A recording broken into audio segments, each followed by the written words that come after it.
Okay, in this video we're going to be going over chapter 38, and as usual there's going to be 3 or 5 items that are embedded within, so be on the listen out for those so they can make you an easy and doable 100. So, the lessons begin. Remember the Cornelius boys, Marcus and Sextus, who is not really Cornelius' son, are in school, and a Grammaticus is a secondary school teacher that is going over the things with them. So, let's begin.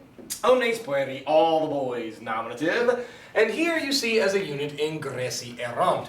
It is, of course, a deponent verb, ingredior, ingredi, ingressus sum. It looks passive, but it will translate actively. I see that it has erant with that perfect passive-looking participle, making it pluperfect as a whole. All the boys had entered, not had been entered, but had entered. Looks passive, translates actively. And scarcely weeks they had entered in plus accusative into the school when the teacher. Now, cum, the next word you look for, is it an ablative? If it is, you'll translate it with. But when it is, of course, not with an ablative, you'll translate it when.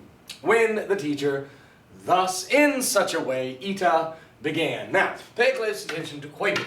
Quabit is a defective verb, and there are 3 of them. Normally, if I were to write the principal parts, and if I were to randomly choose a verb, that is up here, let's go with capta. Its principal parts would look like the following. Of course, capio, and then capere, and then capi, and then captus. And this, of course, is what we've seen so many times, in which obviously it ends with an O, that is the infinitive, that third one ends with an I, but 3 verbs are always in the perfect system. And this is one of them, and by that I mean that they only will have either perfect forms with isti, it, imus, istis, erunt, or pluperfect forms, eramarasarat, as the ending that is on there, or future perfect, and they are as follows, including that first one, quapit. So here's the first principal part. Quapi, just like for the other verb, odi, and then just like the other verb, memini. And that is then going to be followed by the second principal part. Now the second principal part is going to be the perfect active infinitive. So it is quapi, quapisse, and of course odi, odisse, and then finally memini, and meminisse, and of course it means to have begun, to have hated, and to have remembered. And the verb memini, all verbs or any other thing of remembering and forgetting, take a genitive object, because if you remember something, you are mindful of it. And so, here it is in the perfect form. Began, did begin, has begun. Tres menses ab hinc. 3 months ago, the Primus Liber, the first book of the Aeneid, lectus est. Now, it looks passive, and it will translate passive, because lego, legere, or legi, lectus is not deponent. So, was read, has been read. This was deponent, translated actively. This is not deponent, so it looks passive and translates passively. Was read, has been read by y'all. Who out of y'all is able potest to tell to me about Aeneas de Aenea? To whom one out of the students responded. This is what we call the linking quid. The linking quid merely tells you that you are relating or referring to somebody or something or otherwise. It is not opening up or beginning a relative clause that we usually expect. You could easily replace that quid with a form of hic, haec, hoc, in which here it would be the dative singular form, or illa, illa, illud, the dative singular form, or issa, id, the dative singular form. So, to whom, or you could say to this guy, or to that guy, or to him, one out of the students responded. The city Troy, Erps Troia, was being besieged, was being attacked. Again, looks passive and translates passively, not a deponent verb. By the Greeks, agraikis, duration of time and extent of space is always expressed in accusative case for the duration 10 years. Remember that numbers only above, or I should say only below the number 4 decline. That is the only form decim that ever you will see. And so it actually could be, if we wanted it, modifying the Greeks. But we know in the story that the city Troy was not being besieged by 10 Greeks. But that word in its form never changes. How do I know its case? Because of what it is modifying, and it's modifying the duration of time, years. So it was being besieged for the duration 10 years, but at last tandem capta est et incensa est. I'm going to interpret that that est is working with both of these perfect passive participle to create two periphrastic words. By the way, your first word that you need to put down for your easy free 100 is coepit, that word that we have seen before, C-O-E-P-I-T. Your second word that you need to put down, I've already gone past it as well, is obsidibator, O-B-S-I-D-E-B-A-T-U-R, to besiege, to lay siege to. So nevertheless, but at last, the city Troy, was captured, has been captured, and was burned, has been burned. Aeneas is our subject of the next sentence. Fled. I know because it has the long U, and that long U tells me that it is a perfect stem. And so, in that way, it'll be that Aeneas fled. Effugio, effugere, effugi. Perfect stem, perfect ending. To make this present, you would just remove that macron out of the ruins of that city. Ilias, Ilias, Ilias in the genitive line. And together, una here with a long U and a long A means together, with his dad, and with his own son, that is what suus aun means, and with several friends, he sailed out of Asia, from Asia. For he was seeking a land, and it is a land which vocata est. Again, you see it as a unit, as a periphrastic, was called, has been called. So, not a deponent, and thus it was captured. Not a deponent, and thus it was burned. And here, not a deponent, so vocata est, has been called, was called Hesperia. Essentially, that is Italy. And after he, now this one is deponent. The verb patior, pati, possessum. And if I were to write the principal parts, patior, pati, and possessum.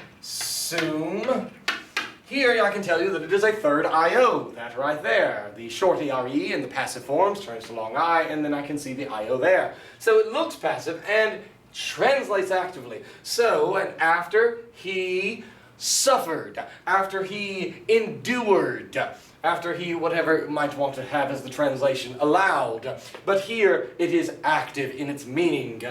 Many things, that is your accusative, plural, direct object neuter, on land, because of from and on at, and que, on sea, or on the sea. And this is an example of a third declension I stem. That's why it ends with a long I in the ablative. Scarcely weeks he came to Sicily. I know this is he came because, again, the lengthened perfect stem. If I wanted to have the present, it would be VEN with no long mark.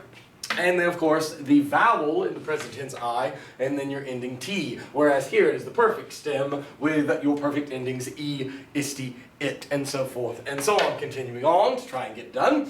Nevertheless, and atque, when he set out, another deponent verb, proficiscor, proficisci, profectusum. Looks passive, but we translate it actively. After he did set out, after he has set out, and that's what it means, from Sicily, out of Sicily, the maxima tempestas, the largest storm, a very large storm. This is a superlative modifying the word tempestas. Tempestas also looks as though it would be accusative plural, but it is not. That is the nominative form, the variant, if you would like, tempestas. And then, of course, the genitive is tempestatis. Very often these tas, tatis nouns, as I like to call them, because you will have tas that is there. Very often, not always, what you'll be able to do is that if you could replace the as with a y, then all of a sudden you know that it's nominative of this particular third declension variant form, like brevitas, brevity, and gravitas, gravity, but it is nominative, and that's why it is able to be modified by maxima. The largest storm destroyed, deleo, delere, delevi, deletus, several ships, complures, naves. Aeneas himself, the one actus, a perfect passive participle. It is not hanging around a form of the verb to be, so therefore it is not a periphrastic. So Aeneas himself, having been driven by the ablative storm, do you see the nominative tempestas versus the ablative tempestate? By the storm to Africa, he arrived ad urbem quandam, to a certain city, qui quo with a dam, that now new meaning is going to be in a certain, to a certain city, with only, modo here is only, 7 ships. Cum does have the ablative with it, and so here it is going to mean with only 7 ships. Septim again is a number, and therefore it is not going to change its form. Where, ubi, so he arrived to a certain city, where he acceptus, having been accepted, a perfect passive participle, having been accepted comiter, graciously, courteously, regina Didone, by the Queen Dido, he was invited, has been invited to the dinner, convivium. Please note the difference between a perfect passive participle, having been verbed, describing a noun, he, the subject, having been verbed, versus a verbal expression, was verbed or has been verbed. Then the teacher said, the situation, the thing, the matter, a 5th declension word, res, and that is your 4th item, R-E-S, in this line 11. It should be rather easy. There's the 4th item you're putting in. The situation has been told, was told the best, optime, but what was done, what was made in the dinner. And so, quid factum est. Factum est is, of course, a particular form that I will talk more about at another time. But it is a defective form, or not defective I should say, but an odd form from an odd verb. But I'll leave that for another time. To whom, or to him, or to this guy. It is merely what we call that linking qui that lets you know that it refers to something previously. Another student said, the queen, the regina, was asking not many things. That would be multa. And it is not going to be more things, that'd be plura.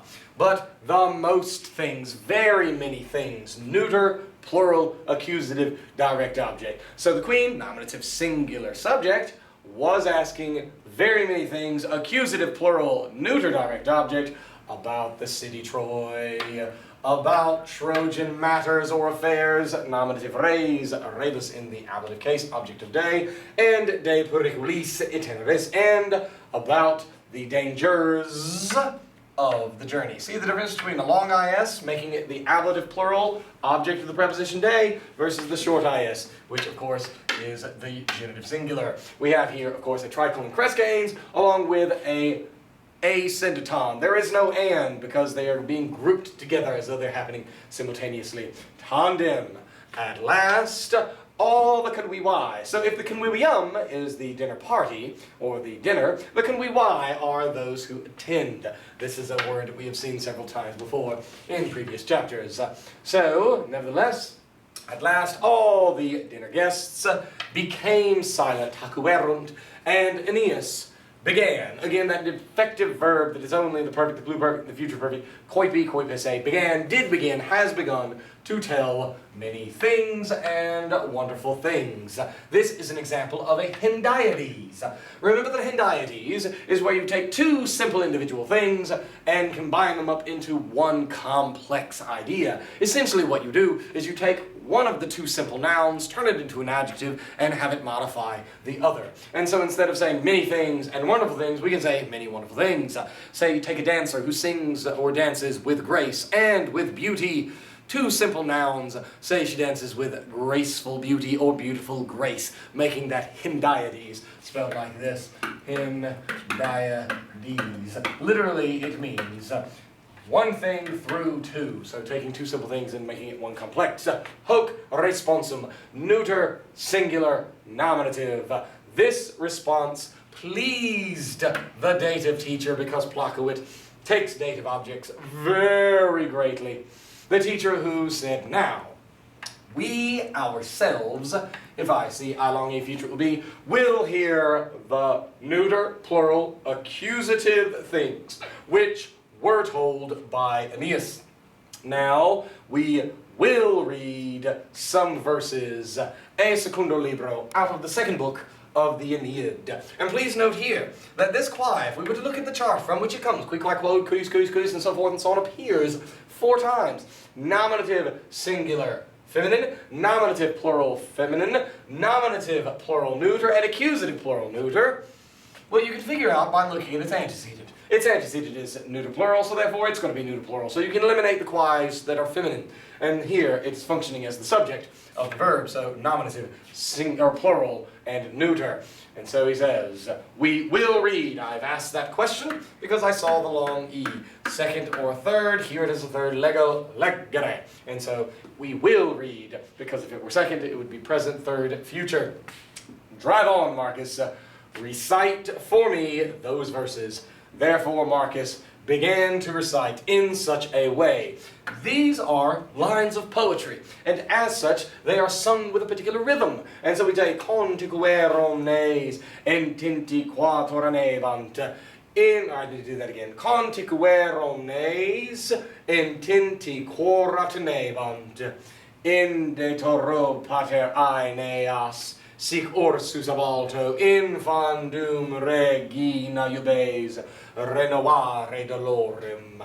And so, obviously, everybody became silent and attentive. They were holding their faces from their father Aeneas, thus having started from his high couch.